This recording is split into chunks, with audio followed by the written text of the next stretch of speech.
सह वीर्यङ्करवावहै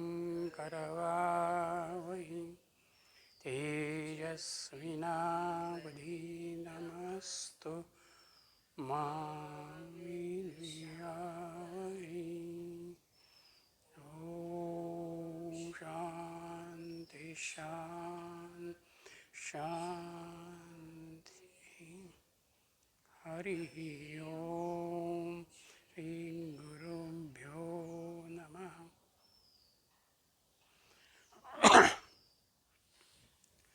भूः, भुवा, स्वाहा आणि महा या 4 व्याहृतींचा विचार 5व्या अनुवाकामध्ये आपल्या समोर आहे. त्यातला दुसरा मंत्र भूरिति वा अयं लोकः.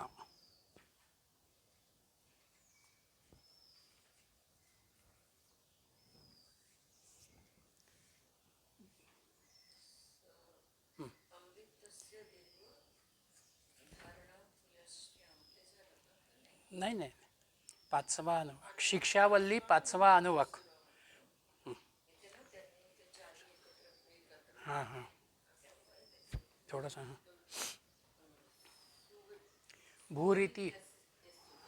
भूरिति वा अयं लोकः. हां हां, भुव अंतरिक्षं सुवरित्यस्यौ लोकः मोह इत्य आदित्याः आदित्येन वाव सर्वे लोका महीयन्ते.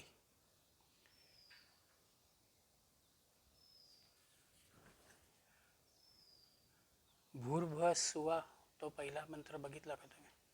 हां, त्याच्यानंतर आता भूरिति वा अयं लोकः. भू इति वै अयं लोकः. भू ही व्याहृती म्हणजे हा पृथ्वी लोक आहे.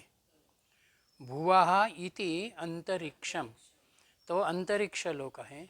सुवः इति असौ लोकः, हा त्याच्या पुढचा स्वर्ग लोक आहे. महा इति आदित्यः म्हणजे सर्व ज्यांना सर्वांचं पोषण केलं जातं तो सूर्य आहे. आदित्येन वाव सर्वे लोकाः महीयन्ते. आदित्याच्या योगानं म्हणजेच ब्रह्माच्या योगानं सर्व लोक पोचले जातात. एक प्रकारानं परमात्म तत्वच या विश्वाला व्यापलेलं आहे आणि तेच सर्वत्र कार्यरत आहे. हा भाव या ऋचेमध्ये ऋषींनी दिलेला आहे. म्हणून सुरुवातीला जसं काल पहिल्या मंत्रात आपण 4ही लोकांचा विचार केला, तसाच इथे पुन्हा एकदा त्यांनी त्या 4ही लोकांचा विचार या ठिकाणी केलेला आहे. जसजसे आम्ही सूक्ष्म होत जातो तसतशी ती सूक्ष्मता अधिक होत जाते. म्हणून महालोकामध्ये अत्यंत सूक्ष्मता ज्याला म्हणतात तो भाव या ठिकाणी आहे. म्हणून लोकाच्या अनुषंगानं या दुसऱ्या मंत्रामध्ये त्यांनी विचार केला.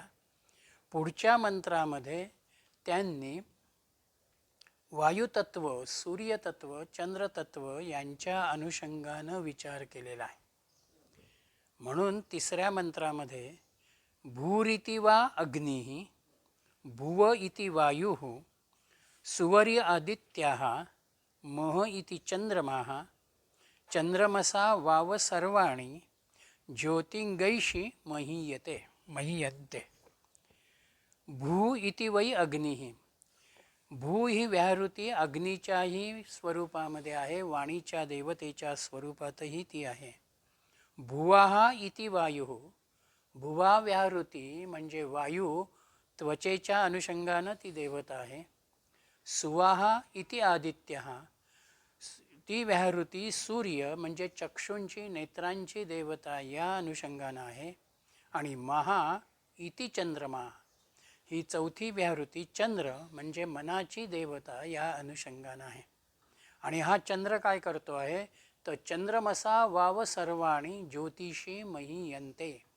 चंद्रामुळेच सर्व इंद्रियांमध्ये जोमाने वाढतात किंवा त्यांच्यामध्ये एक शक्ती, मानसिक शक्ती, ही जीवनशक्ती त्याच्यामध्ये येते. हां, वाणीची वाणी वाग्देवता. त्याच्यानंतर वायू म्हणजे त्वचेची देवता. हां. आदित्य म्हणजे चक्षूंची देवता. आणि चंद्रमा म्हणजे मनाची देवता.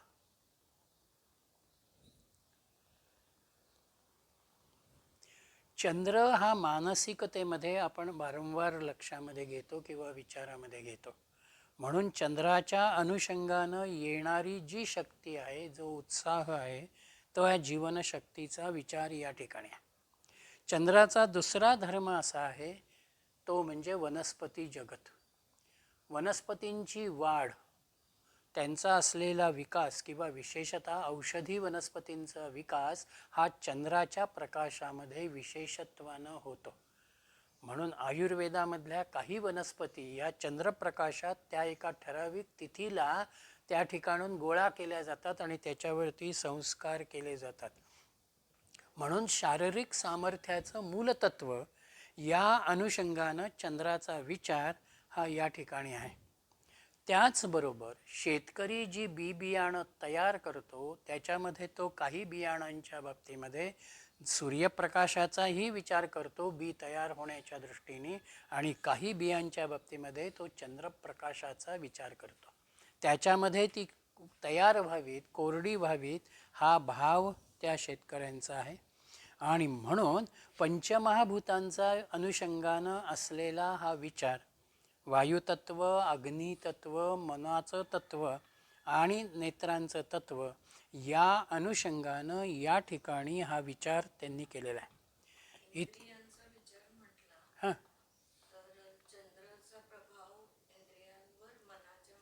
मनाच्या माध्यमातून भावना सगळ्या.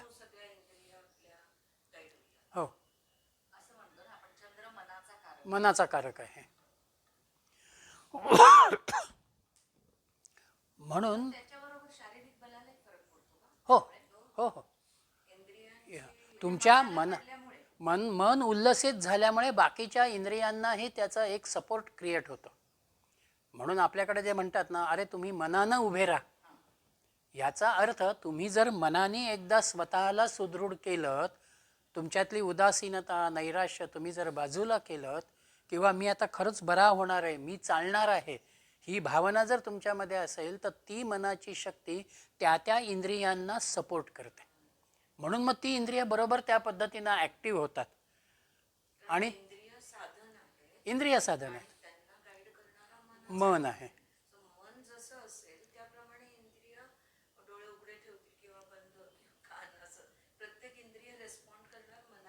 मनाच्या अनुषंगानं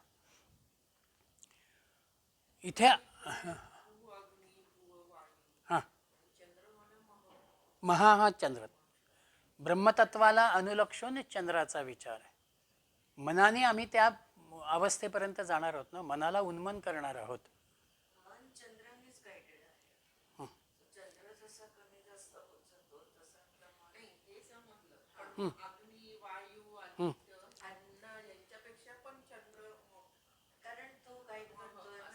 हां परप्रत्यक्ष हां काल काल काल यांचा जो मुद्दा होता की त्या शेवटी 16 कला, ह्या 16 कला तुम्हाला शेवटच्या मंत्रामध्ये त्यांनी मांडलेल्या आहेत की ह्या चारही तत्वांमध्ये हे प्रत्येक ठिकाणी 4-4 घटक येतात आणि ह्या सगळ्या चारही व्याहृती त्या 16 घटकांनी युक्त होतात. हा शेवटच्या मंत्रामध्ये त्यांनी विचार दिलेला आहे. म्हणून इथे तुम्हाला प्रत्येक ठिकाणी पुढच्याही मंत्रामध्ये तुम्हाला महा वेगळा भाव तिथे क्रिएट झालेला असेल.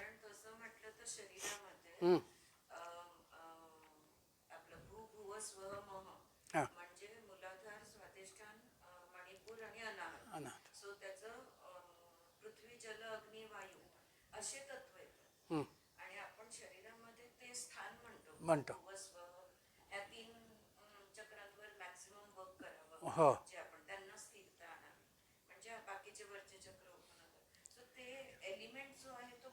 बदलत राहतो. जसा संदर्भ बदलतो, रेफरन्स बदलतो, तसं एलिमेंट इकडे बदलतो. म्हणून ते कुठेतरी आकाश आहे. भुवला आकाश हो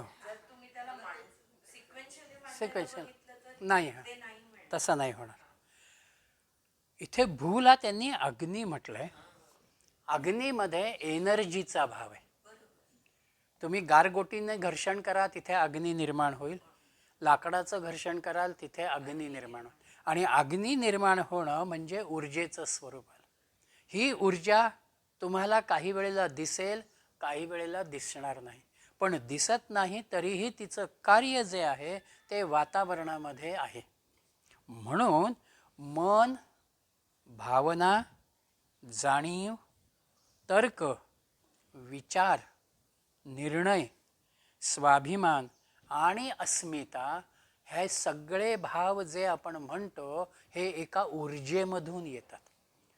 तुमची ऊर्जा असेल त्याप्रमाणे तुमची अस्मिता येते, तुमचा स्वाभिमान येतो.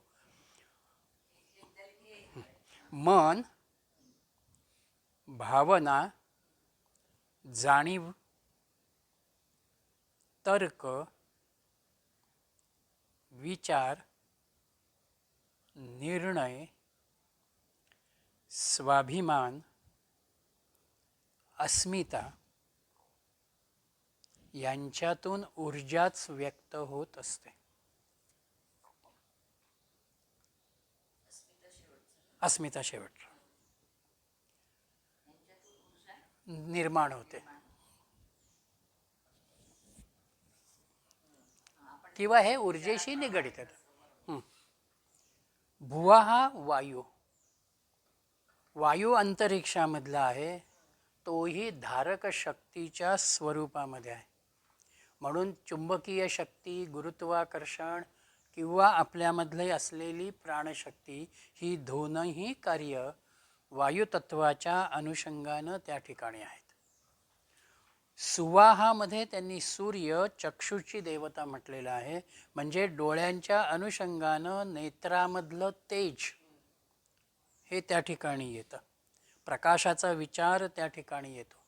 म्हणून ज्ञानेश्वरीतही ज्ञानदेवांनी एका ठिकाणी म्हटलेलं आहे, सकलार्थ मती प्रकाशो, आमची समग्र मती प्रकाशाशी निगडित व्हावी, प्रकाशाचा विचार तिच्यामध्ये यावा, हा भाव त्यांच्यामध्ये आहे. आणि म्हणून मनाच्या संतुलनाला अनुलक्षून तो आदित्य शक्तीचा, व्याहृतीचा विचार येतो आणि मानसिक शक्तीच्या अनुषंगानं चंद्राचा विचार येतो. पुढे त्यांनी भूरिती वा रुचा भुव इति सामाने सुवरिती यजुंगशी मह इति ब्रह्म ब्रह्मणा वाव सर्वे वेदा महीयन्ते. इथे त्यांनी वेदांचा विचार केला. भू इति वै रुचा, भू ही व्याहृती ऋग्वेदाचं दर्शक आहे. भुवा इति सामानी म्हणजे भुव व्याहृती सामवेद आहे. सुवाहा इति यजुषी सुवव्याहृती यजुर्वेद आहे.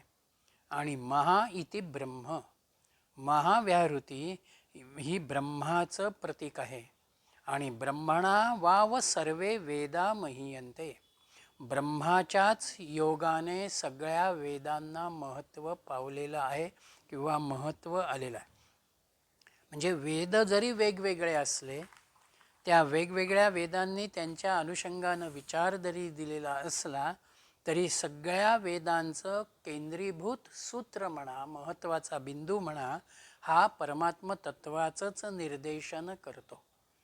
म्हणून आपल्याकडे वेद म्हटलेलं आहे की वेद हे ईश्वराचे निश्वासित आहेत किंवा अपौरुषेय आहेत.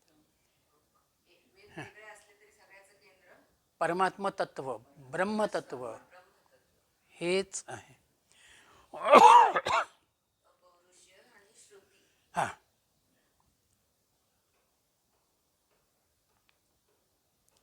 पुढच्या मंत्रामध्ये त्याने पंचप्राणांचा विचार केला. भूरिति वै प्राणः भुवः इत्य अपानः सुवरिति व्यानः मह इत्य अन्नम अन्नेन वाव सर्वे प्राणा महीयन्ते.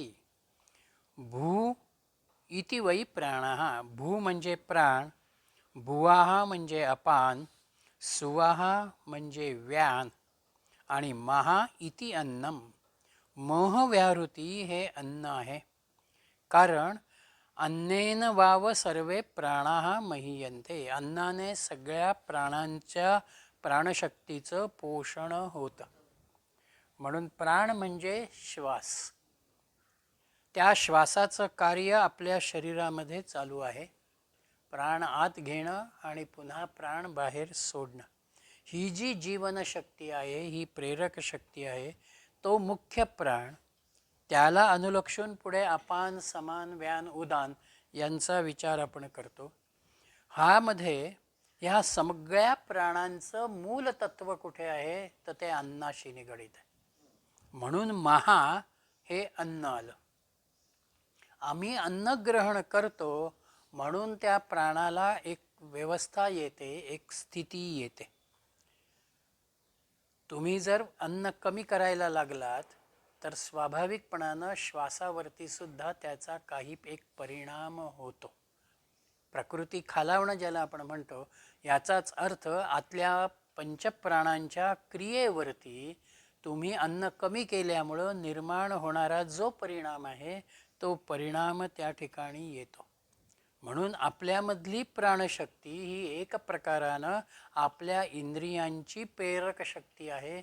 इंद्रियांची ती ऊर्जा आहे आणि त्या ऊर्जेचं मूळ अन्नाशी निगडीत आहे. म्हणून महव्याहृतीला त्यांनी अन्नाचा भाव दिलेला आहे. हां हां हां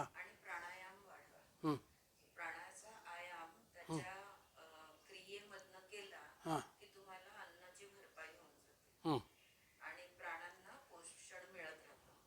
त्याला प्रेथेरियन्स पण म्हणतात इंग्लिशमध्ये, की ते फक्त श्वासावर जगतात. हो हो त्यांना आहेत वर्षानुवर्ष ग्रहण करत आहेत असेही ऋषीमुनी आहेत. जसं जसं प्राणायामाचा अभ्यास वाढवला, ध्यानाचा अभ्यास वाढवला, की अन्न तसंही कमी होतं. नाही तर वजन वाढतं. कारण दोन सोर्स मधनं तुम्ही एनर्जी घेताय, एका बाजूला फूड आणि एका बाजूला प्राण. सो हे प्राणायाम वाढवला कमी होतं. आणि सीमित आहार जो आपण म्हणतो, त्या सीमित आहारातनी तुमचा बाकीच्या बॅलन्स आपोआप क्रिएट होतो. त्याच्यामध्ये दूध आणि तुपाचं सेवन वाढवावं प्राणायाम अभ्यास करत असत. कारण शरीराची ऊर्जा जास्त वाढते, अग्नी वाढतो आणि मेटाबॉलिझम वाढतं. त्याला काउंटर करायला दूध आणि तूप हे सांगितलं. अन्न हा प्राणशक्तीचा आधार आहे.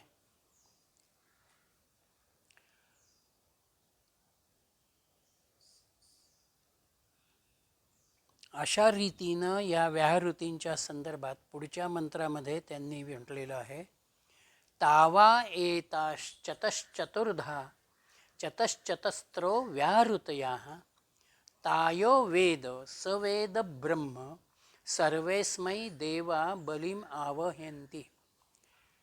तावै एताः चतस्राः. या 4 व्याहृती चतुर्धा 4 प्रकारच्या आहेत. आणि चतस्राः व्याहृतः ताः याः वेद. 4 प्रकारच्या व्याहृती जो जाणतो, अस्मै सर्वे देवाः बलिम आवहन्ति, त्या ब्रह्मालाच सर्व देवता बली समर्पण करतात. म्हणजेच त्या प्रकारानं सगळ्या देवता त्या ब्रह्माशीच निगडीत होतात. म्हणून आत्तापर्यंतच्या ज्या 4 व्याहृती आपण बघितल्या आधीच्या मंत्रांमधून, त्या प्रत्येकाचे 4 भाग जे आहेत, म्हणून 4ही व्याहृतींना अनुलक्षून 16 तत्वांचा विचार येतो. आपण भूव्याहृती बघत असताना तिला पृथ्वी आली, अग्नी आला, ऋग्वेद आला आणि प्राण आला. भुवाहामध्ये अंतरिक्ष, वायू, सामवेद आणि अपान आला. सुवाला स्वर्ग, आदित्य, यजुर्वेद आणि व्यान आला. आणि महाला सूर्य, चंद्रमा, ओंकार किंवा ब्रह्मतत्व आणि अन्न, हे 4 घटक प्रत्येकाला अनुलक्षण आले. हे 4ही घटक प्रत्येकामध्ये आपण एकत्र केले तर ते 16 तत्वांशी निगडीत होतात किंवा 16 कलांचा भाव त्या ठिकाणी येतो. संस्कृत शब्द द्या ना, पृथ्वी, पृथ्वी, अग्नी, ऋग्वेद, प्राण. अंतरिक्ष, भुवाला अंतरिक्ष, हा तेच तेच क्ष वायू, साम, अपान, सु आदित्य, यजुर्वेद आणि व्यान. सूर्य आदित्य, मध्ये सूर्य, हां, चंद्र, ब्रह्म, ब्रह्म म्हणजे ओंकार, ओंकार, ओंकार येतो, आणि अन्न. चाट दिला इथे हो, छान येतो. यांनी पण चार्ट घेतलाय चित्रानंदांनी. ही 16 ही तत्व व्यक्त आणि अव्यक्त म्हणा, स्थूल आणि सूक्ष्म म्हणा, किंवा प्राकृत आणि प्रेरक, अशा अंगानं आम्ही याचं चिंतन करावं. तुमचं काय? जो जाणतो तो ब्रह्म जाणतो. तो ब्रह्म जाणतो. त्याच्याबद्दल तुम्ही पण काहीतरी म्हणालात आणि हां हां. म्हणून या 16 तत्वांचं चिंतन आपल्यामध्ये ज्या वेळेला होतं त्यावेळेला त्या ब्रह्मतत्वाच्या निकट आपण जातो, किंवा त्याची अनुभूती, त्याचा भाव हा आपल्यामध्ये स्थिर होतो. एक पुढे त्यांनी इथे म्हटलंय हं. की ह्या सगळ्यांचा प्रतीक आहे ओम, ओम.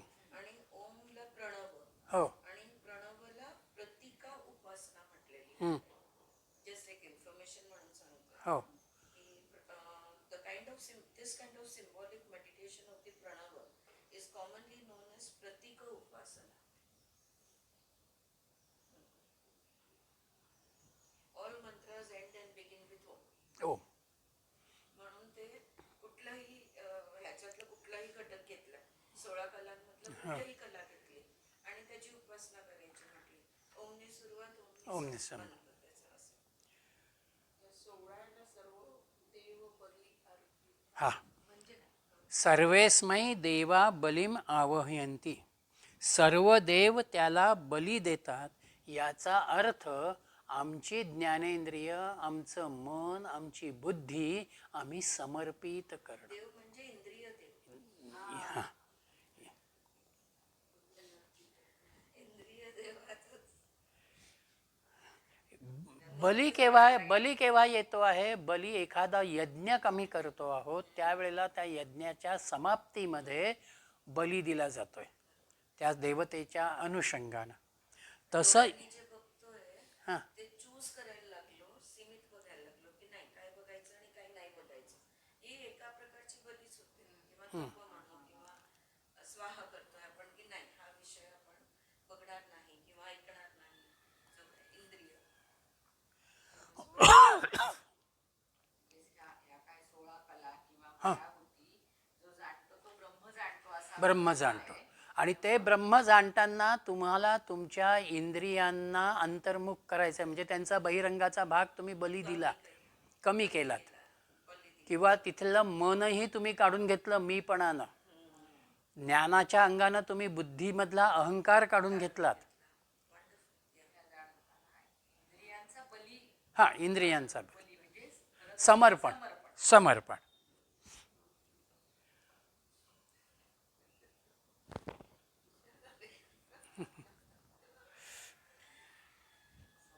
करावे लागते. हं.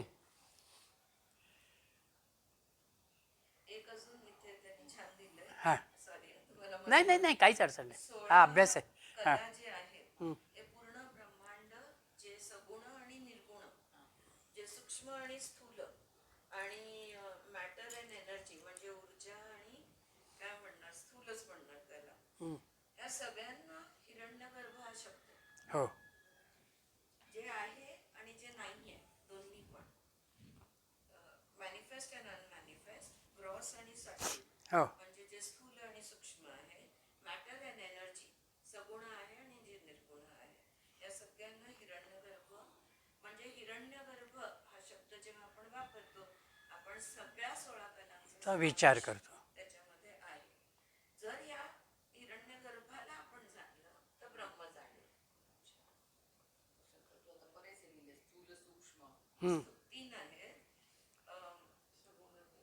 काय म्हणणार आपण, मॅनिफेस्ट अनमॅनिफेस्ट, असणं आणि नसणं, त्याला व्यक्त अव्यक्त. व्यक्त अव्यक्त. येस, व्यक्त अव्यक्त, स्थूल आणि सूक्ष्म, आणि सगुण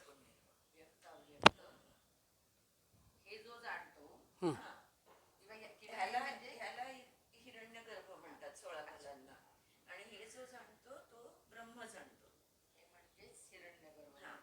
आणि ह्या 16 कलांना जर आपल्याला जाणायचं आहे तर तुम्ही बोललात ना आता की इंद्रिय देवतांची आहुती द्यायला द्यायची, यत्न करावा लागेल. इंद्रिय सगळे सगळे हे दृश्यामध्ये जरी परमात्म तत्व व्यापलेलं असलं तरी आत्ताला आम्हाला ते अनुभवता येत नाही.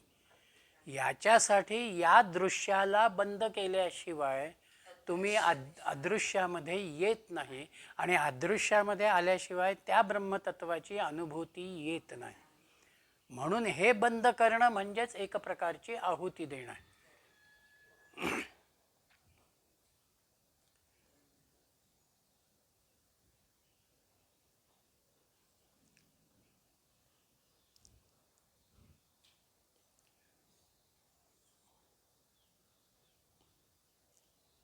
पुढचा अनुवाक 6वा.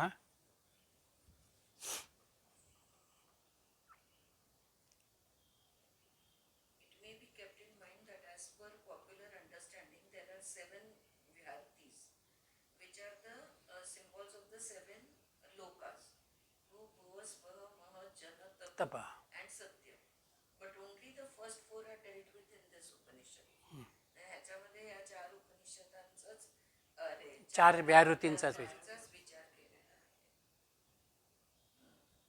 We must clearly understand that the meditation here is not on Vihariti mantra. म्हणजे ह्याला विहारिती उपासना म्हटलेलं आहे, पण त्या विहारिती मंत्र नाहीये, तर ओंकार मंत्रच आहे. हो. ओंकार हाच माध्यम आहे विहारितींचा उपासना करण्यासाठी, असं म्हटलं. पुढचा अनुवाक 6वा. स य एषो अंतर्हृदय आकाशः तस्मिन् अन्यं पुरुषो मनोमयः अमृतो हिरण्यमयः. अंतरेण तालुके. तो दुसरा जातो. दुसरा जातो म्हणजे 7वा होतो का तो? नाही, 6 मध्येच त्यांचे 6 मंत्र, 6 मध्येच त्यांनी 6 ऋचा दिलेल्या आहेत.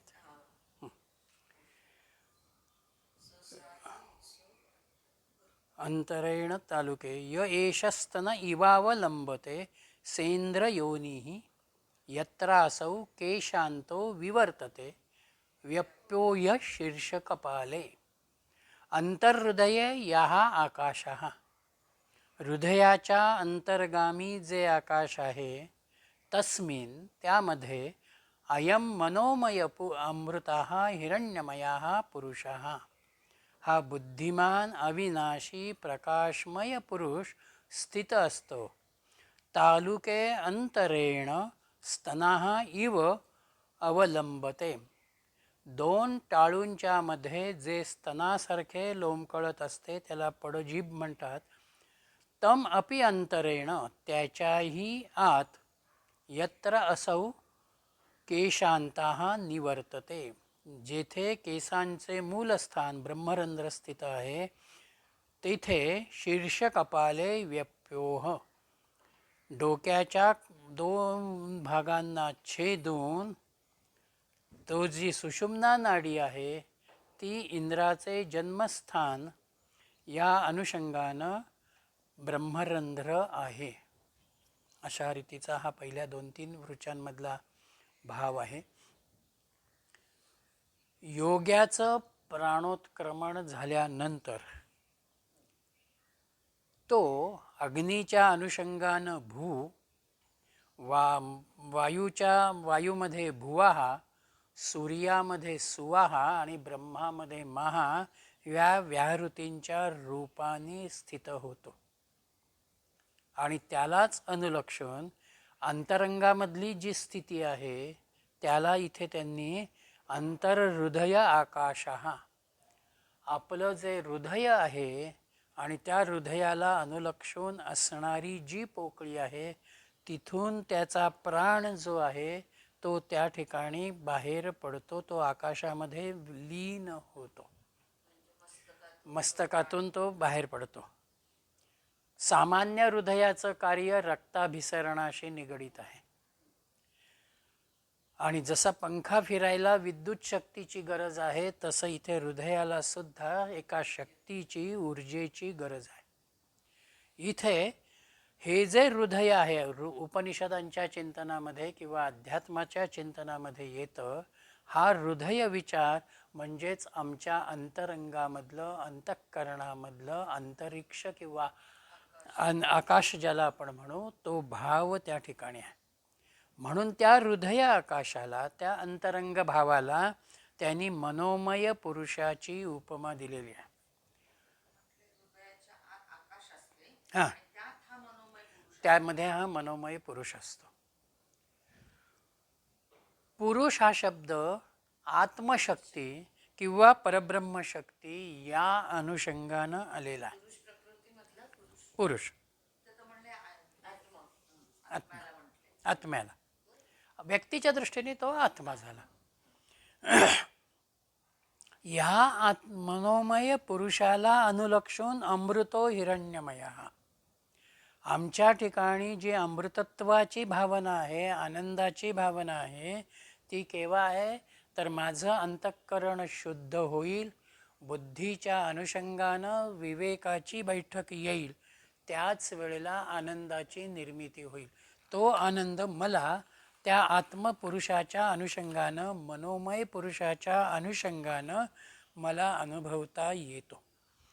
म्हणून चिन्मयानंदांनी इथे हृदयाची व्याख्या करताना असं म्हटलेलं आहे, विचारांची उदात्तता, उत्स्फूर्त भावनांची शुद्धता, मनोवेगाची कोमलता, प्रेम, सहिष्णुता, करुणा, दया हे गुण जेव्हा मानवी जीवनात व्यक्त होतात, तेव्हा त्यानं जे बनतं ते त्याच्या व्यक्तिमत्वाचं हृदय आहे.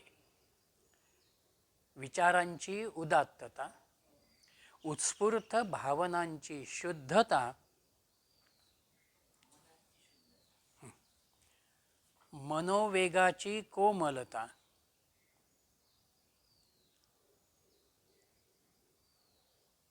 प्रेम, सहिष्णुता, मनोवेगाची कोमलता,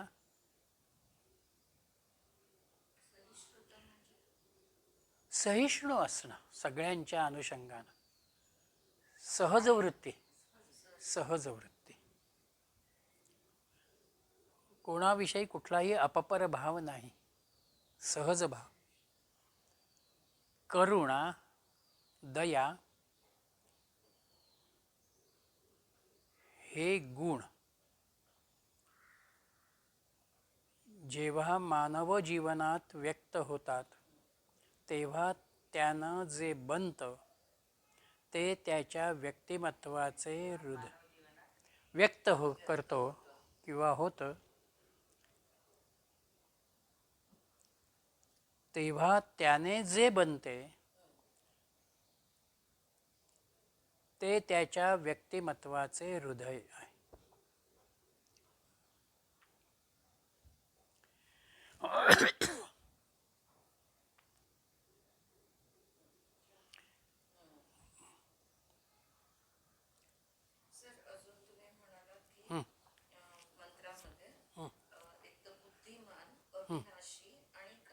प्रकाशमय पुरुष,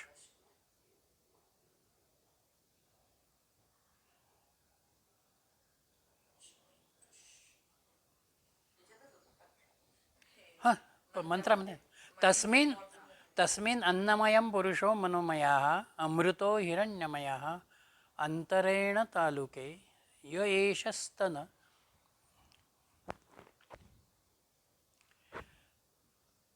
विद्यानंदांनी इथे दोन टाळूंचा विचार केलेला आहे. इथे जे म्हटलेलं आहे शीर्ष कपाले व्यपोय मंत्रामधला शब्द, तिथे कवटीच्या दोन भागांना छेदून असा एक अर्थ आहे. विद्यानंदांनी 2 टाळूंचा विचार केलेला आहे. एक, डोक्यावरती शेंडीच्या अनुषंगानं असणारी जी आपली टाळू आहे, की जी लहान मुलांच्या बाबतीत टाळू भरणं आपण म्हणतो, तो टाळूचा भाग. आणि दुसरा, वरच्या जबड्याच्या दातांच्या मागे ज्याला पडजीभ म्हणतात, तो दुसरा टाळूचा भाग, खेचरी मुद्रेमध्ये. तर इथे त्यांनी जे म्हटलेलं आहे या ठिकाणी, य एष स्तन इवावलंबते सेंद्र योनीही, त्या पडजिभेलाच अनुलक्षून स्तनासारखी लोंबकळणारी वस्तू आहे आणि तिच्या अनुषंगानं मनोमय पुरुष हा त्या इंद्रयोनीच्या अनुषंगानं राहतो, असा विचार विद्यानंदांच्या चिंतनामध्ये आहे.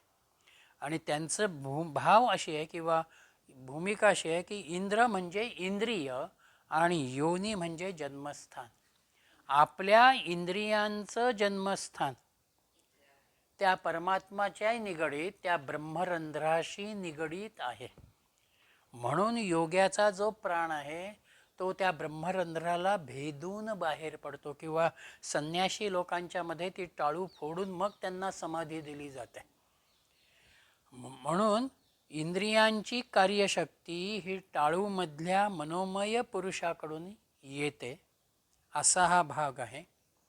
आणि बेलसऱ्यांनी त्यांच्या चिंतनामध्ये हा पडजिभेचा विचार घेतलेला नाही. ते असं म्हणतं आहे की मेंदूमध्ये जे काही कार्य चालतं आहे, मेंदूमधली जी संबंध रचना आहे, त्याच्यामध्ये मस्तकपिंड नावाची एक ग्रंथी आहे, प्रिच्युटरी ग्रंथ. आणि त्या ग्रंथीचा स्त्राव त्या जिभेमधून बाहेर येतो आणि योगी त्याला स्पर्श करून अन्न पाणी न घेतानाही तो राहू शकतो. म्हणून त्याला अमृत त्यांनी म्हटलेलं आहे. म्हणून देह सुटताना त्या टाळूचा विचार हा आपल्याकडे केलेला आहे. म्हणून त्यांनी मस्तकपिंडाचा विचार हा बेलसऱ्यांनी त्यांच्या चिंतनामध्ये केलेला आहे. हां, कारण पिट्युटरी ग्लँड सगळ्याच इंद्रियांचा फिजिकल लेवलला सगळ्याच सेन्स ऑर्गन्सला कंट्रोल करतो. आणि इथे स्तन हा शब्द आहे, पण यांनी त्यांनी स्पेसिफिकली निपल असा शब्द वापरला.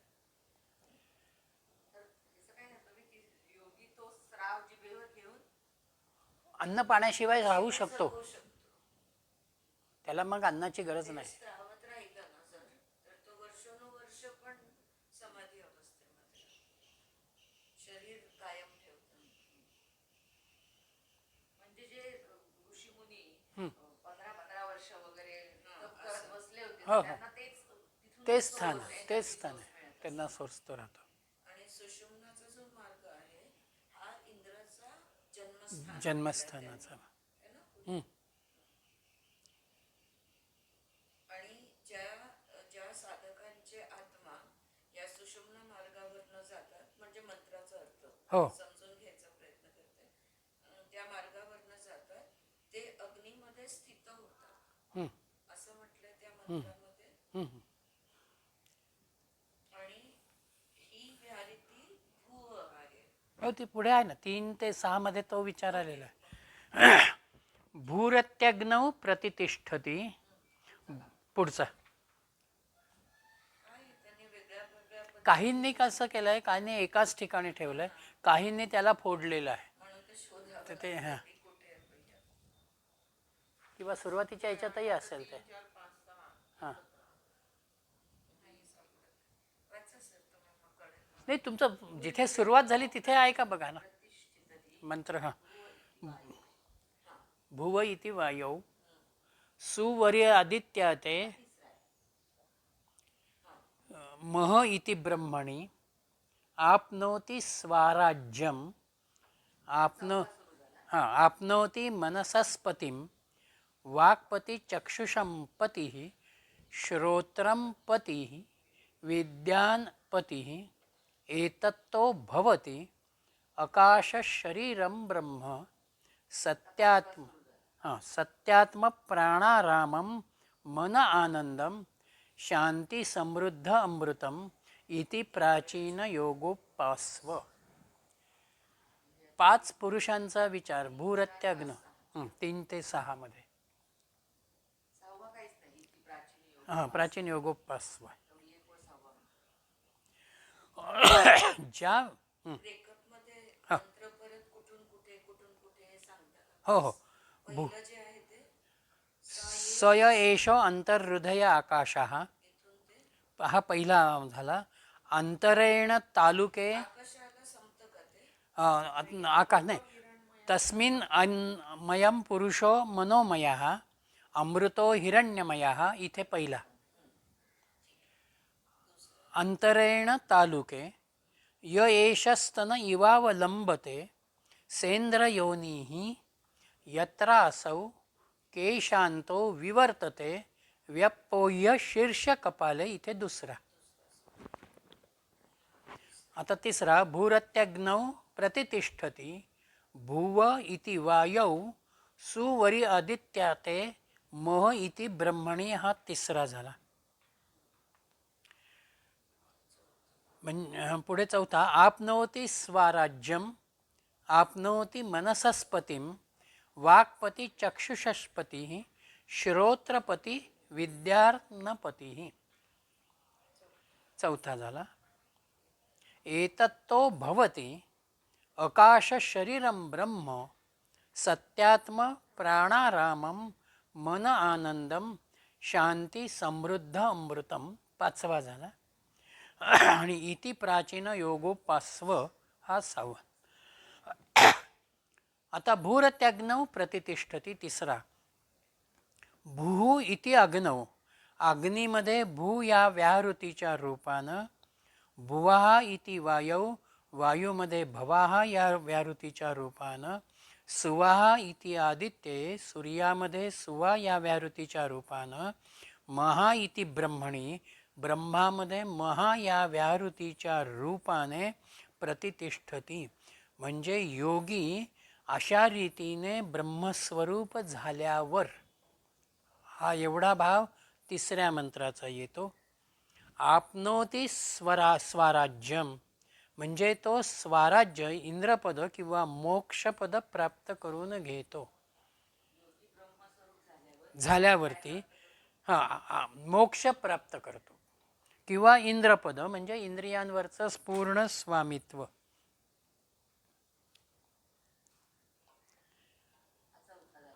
आपनोति मनसस्पतिम मनावरती तो स्वामित्व प्राप्त करतो. वाक्पती चक्षुष्पती श्रोत्रपती विज्ञानपती. तो वाणीचा स्वामी, नेत्रांचा स्वामी, श्रोत्रांचा स्वामी, विज्ञानाचा स्वामी होतो. आणि त्यानंतर आकाश शरीराः. आकाश हेच ज्याचं शरीर आहे आणि सत्यात्म म्हणजे सत्य हाच आत्मा आहे. प्राणारामम म्हणजे प्राणात गतिमान चैतन्य जिथे रमतं त्या आनंद अवस्थेला मन आनंदम. परमानंद हेच ज्याचं मन आहे. शांती ही समृद्धम अमृतम. शांतीने समृद्ध आहे, अविनाशी आहे. एतत् ब्रह्म भवती असे ब्रह्मरूप तो होतो. आणि हे कसं आहे. प्राचीन योग्य इति उपास्व. हा अनादी कालापासून प्राचीनत्वापासून ब्रह्मप्राप्तीला योग्य अशा संस्कृतीचा जो वारस आहे त्याचं चिंतन आपण करावं. म्हणजे मला जो आनंद प्राप्त करायचा आहे, मला जी शांती अनुभवायची आहे, त्याच्यासाठी मी कशा रीतीनं साधनेतून प्रगत व्हावं. हा ब्रह्मरूप होणारा स्वराज्यरूप होणारा भाव या ठिकाणी आहे. ज्याचं आम्ही अखंड चिंतन करतो, ज्याचा आम्ही अखंड विचार करतो, आम्ही हळूहळू ते रूप होत जातो. त्या आळीला जर एकदा त्या मधमाशीचा भाव द्यायची सुरुवात केली आणि बाहेर मधमाशी बसलेली आहे हे त्या आळीवरती बिंबवलं गेलं की आळी त्याच विचारामध्ये राहते आणि शेवटी काही एका कालावधीनंतर ती मधमाशीच्या रूपामध्ये तिथून बाहेर येते. ज्याचं आम्ही सतत चिंतन करतो ते स्वरूप तुम्हाला हळूहळू प्राप्त होतं. आम्ही जर ब्रह्मभावाचं चिंतन करत राहिलो तर ती आमची अवस्था त्या ब्रह्मभावाच्या स्वरूपापर्यंत आम्हाला नेते. म्हणून भुवा हा म्हणजे व्यापक, विशाल, गतिमानता या अंगानं असलेला विचार माझ्यामध्ये मला आणायचा आहे. आणि त्याला त्यांनी अग्नी विचारामध्ये घेतला. अग्नी जसा व्यापक आहे, विशाल आहे, तो एकदा पसरला की पसरत जातो आणि सगळं स्वीकारत जातो. ती अग्नीची गतिमानता, ती विशालता भूमध्ये आहे. भुवामध्ये वायूचा विचार आहे. गतिमानता आणि अग्नितत्व हे दोनही वायूमध्ये आहेत. म्हणून वायूच्या वहनाबरोबर तो अग्निसुद्धा तेवढा वाढत जातो, भडकत जातो. सुवाहा म्हणजे प्रकाशमानता, सूर्याची असलेली तेजस्विता, हा भाव तिथे आहे. म्हणून कालच्या परवाच्या ह्याच्यातही आपण बघितलं की पाण्याची वाफ होणं, वाफेचं ढग होणं आणि ढगातून पुन्हा पर्जन्य येणं, हा भाव त्याच्या तत्वाच्या अनुषंगानं आहे आणि त्यातून ब्रह्मरूप होणारा महातत्वाचा भाग आहे. याच्यासाठी पुढे त्यांनी जे दिलेलं आहे मन, वाणी, श्रोत्र, हा विचार पुढच्या ऋचांमध्ये जो आला, आम्हाला आमच्या मनावरती ताबा निर्माण करायचा आहे, आमच्या वाणीवरती ताबा निर्माण करायचा आहे, नेत्रांमध्ये बघण्याच्या दृष्टीनं ताबा निर्माण करायचा आहे आणि जी कर्मेंद्रिय आहेत त्या कर्मेंद्रियांवरती आम्हाला ताबा निर्माण करायचा आहे. म्हणजे एक प्रकारानं भावनाशील होणाऱ्या मनालाही मला विवेकीपणावरती आणायचं आहे, संयमित करायचं आहे. वाणीमध्ये बोलण्याचा जो भाग आहे तो बोलण्याचा भाग आणि अन्न ग्रहण करण्याचा भाग, दोनही क्रियांमध्ये एक प्रकारची संयमितता हवी. म्हणून वाणीचं कार्य साधनेच्या अनुषंगानं अत्यंत महत्त्वाचं आहे. तुम्ही जर 50% प्रयत्न हे तुमच्या वाणीच्या अनुषंगानं केलेत तर तुमची आध्यात्मिक प्रगती, साधनेतली प्रगती फार लवकर होते. बोलणं कमी करणं आणि सीमित आहार ठेवणं, शुद्ध आहार सात्विक ठेवणं, हे दोन धर्म जर तुमच्यामध्ये राहिले तर एक विलक्षण सामर्थ्य त्या वाणीला येतं, त्या साधनेलाही एक सात्विकता येते. नेत्रांमध्ये बघण्याचा भाग आहे. म्हणून मी दृश्याला किती बघावं आणि माझ्या उपास्याला किती बघावं हा विचार मला करायचा आहे. म्हणून इथे शरीराचा विचार आकाशतत्वाच्या अनुषंगानं आहे, सत्याच तत्वाचा विचार आत्म्याच्या अनुषंगानं पुढे आलेला आहे, प्राणाचा विचार आरामाच्या अनुषंगानं आलेला आहे. म्हणून त्या 5व्या रुचेमध्ये सत्यम आत्म प्राणाराम आरामम मन आनंदम. आम्ही जेवढा आराम करतो, जेवढी विश्रांती घेतो, तेवढी एक प्रकारची ऊर्जा आम्हाला नव्यानं उपलब्ध होते. आळशीपणानं झोपणं हा वेगळा भाग झाला, पण एक ठराविक वेळ विश्रांतीचा आपण जर शरीराला दिला तर ते शरीर पुन्हा एकदा ऊर्जेनं संपन्न होतं. म्हणून आमचा आराम जेवढा होतो तेवढं आमचं आत्म्याकडे लक्ष जे आहे, ऊर्जा जी आहे ती त्या अनुषंगानं येते आणि मनही आनंदानं, शांतीनं, प्रसन्नतेनं भरतं. म्हणून तुकारामानं ती जी अनुभूती दिली, तुका आकाशा एवढा, म्हणजे आत्ताचं माझं असलेलं व्यक्तिगत मन हे आता व्यक्तिगत राहिलेलं नाही, ते त्या व्यक्तित्वापासून बाजूला झालं आणि आकाशा इतकं ते व्यापक झालं. जेव्हा मन तुमचं व्यापक होतं तेव्हा चराचर सृष्टीमात्रामधल्या परमात्म तत्वाची तुम्हाला जाणीव होते. तुम्ही त्या भावानं प्रत्येकाकडे बघता आणि ते परमात्म तत्व, ते ब्रह्मतत्व अनुभवण्याचा भाव तुमच्यामध्ये येतो त्यालाच एक प्रकारानं निर्विकल्प समाधीकडे जाणारी अवस्था. तुम्ही जेवढा काळ समाधीमध्ये असता तेवढे तुमच्या इंद्रियांचे, मनाचे, बुद्धीचे व्यवहार हे थांबलेले आहेत. आणि म्हणून त्याला एक ऊर्जा मिळाली, एक प्रसन्नता मिळाली, एक आराम मिळाला. ही श्रेष्ठ परब्रह्माची उपासना या ठिकाणी ऋषींनी दिली. आणि ती कशी आहे? प्राचीन योगोपास्व. दीर्घकाल तप करल्यानंतर तुम्हाला अशा रीतीच्या विशुद्ध वृत्तीमध्ये येतो. म्हणून आपल्याकडे 12 वर्षाची तपश्चर्या, पुढे तुम्ही भ्रमण करा, जगाला बघा, जगाचा अनुभव घ्या, हे जे आहे रामदासांच्या चरित्रामध्ये बघतो, अन्य संतांच्या चरित्रामध्ये बघतो. 12 वर्ष अनुष्ठान केलं आणि पुढे 12 वर्ष सबंध भारत ते फिरले, समाजाला त्यांनी अनुभवला. तो भाग एक प्रकारानं दीर्घकालीन तपाचरणाचा, दीर्घकालीन योगाचा भाग ज्याला म्हणता येईल, चिंतनाचा, अभ्यासाचा भाग ज्याला म्हणता येईल, तो आहे. आणि त्याचा प्राचीनत्वाचा चिन्मयानंदांनी अजून एक अर्थ समोर असा ठेवला की आम्ही ह्या प्राचीन संस्कृतीचे आणि प्राचीन ज्ञानाचे वारसदार आहोत. म्हणून आमची जबाबदारी ही आहे की हे आम्ही आदरानं स्वीकारलं पाहिजे, आदरानं ते सांभाळलं पाहिजे. तेव्हाच आमचाही विकास होईल आणि पुढच्या पिढीला आम्ही काहीतरी देऊ. हा प्राचीन योग्याचा भाव चिन्मयानंदाने दिलेला. म्हणून व्यक्तीच्या जीवनामध्ये केवळ विज्ञान असून चालणार नाही, केवळ भौतिक संपन्नता असून चालणार नाही. त्या विज्ञानाला जोडून, त्या भौतिकतेला जोडून त्याच्यामध्ये आत्मज्ञानाचीही बैठक असायला हवी.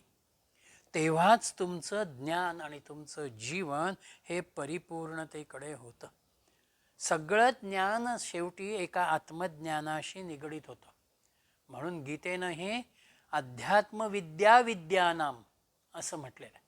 सगळ्या विद्यांमध्ये श्रेष्ठ विद्या जर कुठली असेल तर ती अध्यात्मविद्या आहे. म्हणून आत्मज्ञानी पुरुष अंगावरती कपडा नसेल, त्याला खाण्याला कदाचित 4 पदार्थही समोर नसतील, पण तो एका प्रसन्नतेमध्ये, आनंदामध्ये, समाधानामध्ये राहतो. आणि आपण प्रत्येकानं समाधानी राहणं हाच आपला खरा विकास आहे. मी वस्तू असतानाही समाधानी आहे आणि वस्तू नसतानाही मी तेवढाच समाधानी आहे, हा भाव किंवा ही बैठक माझ्यामध्ये जेव्हा तयार होते तेव्हा मी खऱ्या अर्थानं आनंदी होतो. अन्यथा माझी वृत्ती जर बदलत राहिली तर तिथे अतृप्ततेचा भाव येतो आणि समाधानापासून आम्ही बाजूला राहतो. ही भूमिका ह्या अनुषंगानं ऋषींनी आमच्या समोर दिलेली आहे.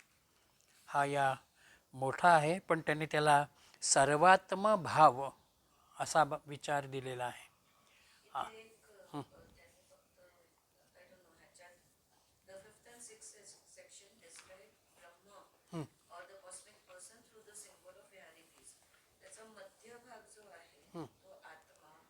म्हणजे मह, त्याचे पाय जे आहेत हे भूह, हात किंवा बाहू ज्याला आपण म्हणू ते भूवह, आणि डोकं शिर जे आहे ते सुवह, असं एक अजून त्यांनी विचार दिला. दिलेलं आहे. आणि सर मला ते तुम्ही तत्व आताच्या छान, म्हणजे तुमचं एक्सप्लेनेशन चालू व्हायच्या आधी जस्ट तुम्ही हा तत्व अंगात असायला पाहिजे असं भूभुव स्वहला लागून बोलला. चिंतन तत्व काहीतरी 4 तत्व की म्हणजे हे कसे सुदृढ होतील आपले भूभुव स्वह, आपण काय काय कुशाग्र बुद्धी. असे मग कुशाग्र बुद्धी न्यायी, प्रेमळ आणि दयार्द्र. नाही,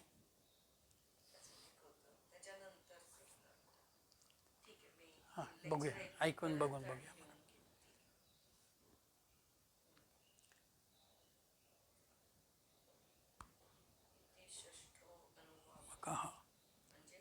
6वा अनुवाक संपलेला आहे.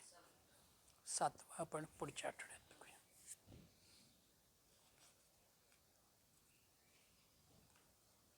जे प्राचीन ज्ञानाबद्दल म्हणालात, हां ते थोडक्यात असं हां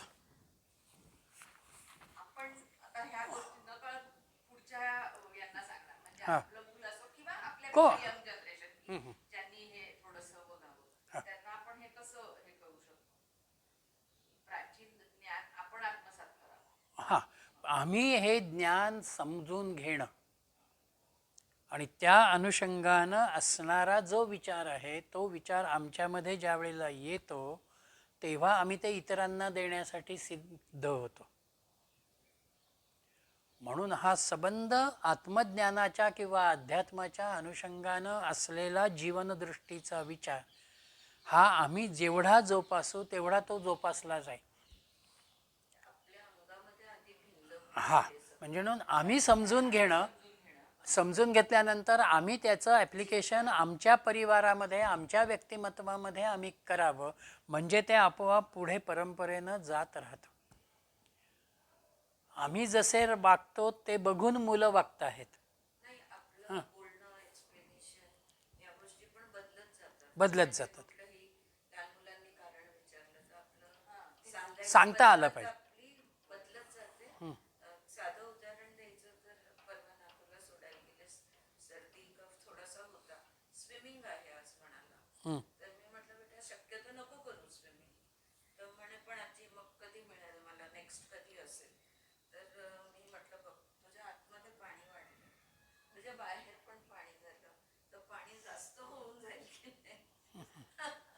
म्हणजे समवेअर तुमचा अप्रोच, तुमची विचारधारा विचाराची पर्स्पेक्टिव्हच तुमचा बदलत जातो. ते त्याला इतकं पटलं की yes there is water inside outside जास्त होऊन जाईल आणि मग ते बॉडी बाहेर फेकेल तर सर्दी काढेल. कुठेतरी मला एक छोटंसं उदाहरण, नाही बरोबर आहे, ह्याच पद्धतीनं ते जावं लागतं. आपलेच विचार बदलत जातात आणि आपलाच अप्रोच बदलत नाही. त्याच्यासाठी त्यांनी वाक्य जी सांगितली ना छान होती. हे ज्ञान आपण समजून घेतलं पाहिजे आणि अप्लाय केलं पाहिजे. हो तेच ना, प्राचीनाचे आम्ही आदरणीय वारसदार आहोत. वारसदार आहोत आमची संस्कृती, म्हणून आम्हाला त्याचा एक अभिमान किंवा तो आदर असणं महत्त्वाचं आहे. काय आहे हे जे एक्सप्लेनेशन्स आहेत ना आता जे आपण हे भू वगैरेची, ही इतर कुठल्याही धर्मांमध्ये कशामध्येही तुम्हाला सापडणार नाहीत.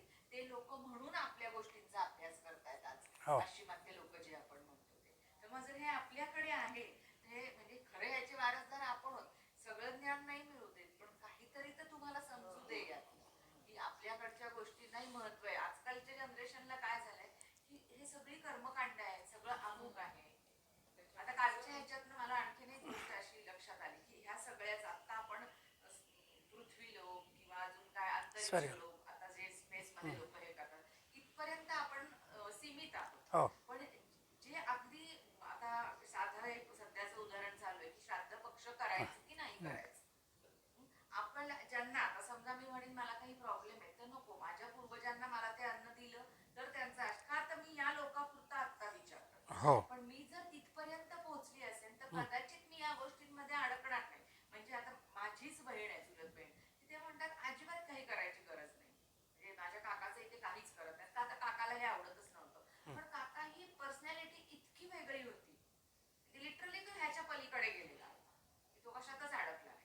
शेवट म्हणजे जाणं सुद्धा त्याचं अगदी असं क्षणिक पडण्याचा निमित्त झाला, जो ऍडमिट झाला तो गेला. त्याचाच भाऊ म्हणजे माझे बाबा, नाही फार पण 2 महिने तरी बेडवर होते. सगळ्या गोष्टींमध्ये, मुलांपासून बायकोपासून सगळ्यामध्ये जीव अडकलेला होता. काकाला तर कळलंय नाही की मी आज जाणार आहे. ही जी आपली प्रत्येकाची वेगवेगळी स्टेजेस आहेत, तर ह्या कशा की ते त्याच्या पलीकडे गेले. त्यांनी कधी हे ज्ञान कुठल्या जन्मात घेतले कोणालाच माहिती नाही. बरोबर. त्यामुळे कदाचित माझ्या आई वडील ह्या गोष्टींमध्ये होते, त्यामुळे मे बी मी पण तिथेच आहे आज की हा नाही, हे माझ्या सासऱ्यांना घास गेला पाहिजे, अमकं झालं पाहिजे या गोष्टींसाठी. कदाचित त्याचा खरंच काही संबंध नसेलही, पण तिथपर्यंत मी पोचणार कधी, तर मी ह्या 3 लोकांना जेव्हा बाहेर पडेल तेव्हा पोचेल ना. म्हणजे मी हा लावलेला माझा मला अर्थ आहे बरोबर. चालू उदाहरणामध्ये आपण हे कसं घालू शकतो हे माहिती नाही मी बरोबर नाही, नाही. आम्ही प्राचीनाचे वारसदार आहोत याचाच अर्थ असा आहे की त्यांच्याविषयीच्या कृतज्ञतेचा भाग, त्यांच्याविषयीच्या आदराचा भाग हा मला त्या ठिकाणी विचारात घ्यायचा आहे. पण हे जे ज्ञान आहे हां. हे जे आपण आता लोक म्हणलो हो हो. पृथ्वी लोक अंतरिक्ष हे ज्ञान कुठून मिळणार हा अभ्यासच नाही केला तर केला तर मिळणारच नाही आहे तुम्हाला. पण सिम्बॉलिक आहे हा वैशालीकरण. इथे उपनिषदामध्ये ते काय करतायत आपल्याला आपल्याला ब्रेकडाऊन देतात. म्हणजे जसं आपण म्हणू की प्रोटीन, पण प्रोटीनचं अमायनो ऍसिड्स मध्ये ब्रेकडाऊन किंवा त्याचं अजून सूक्ष्म ब्रेकडाऊन हे आपल्याला सूक्ष्मामध्ये घेऊन जातात. स्थूल जगत दृश्य जगत सगळं आहे पण ते कशाने बनलं आहे त्याचं हे ज्ञान त्याचं आहे. की या गोष्टीने बनलंय हे पंचमहाभूत आहे. मग लोक जेव्हा आपण त्याला म्हणतो त्याचा अनेक दृष्टिकोनातून अर्थ लागतो. हा तर ते आपण एका उदाहरणाशी निगडीत त्याचा अर्थ लावायचा बोललीस ते हा. फॅन्टास्टिक. प्रश्नच नाही. दोन्ही वडिलांचं काकांचं जे उदाहरण दिलं ते आपण हे ज्ञान किती घेतलंय किंवा ती समज किती आलेली आहे आणि मुळात ते अंगामध्ये किती भिनलं. मला असं वाटतं की it has to enter your understanding की तुमचं माइंडच कसं वर्क करेल मग थिंग्स विल हॅपन.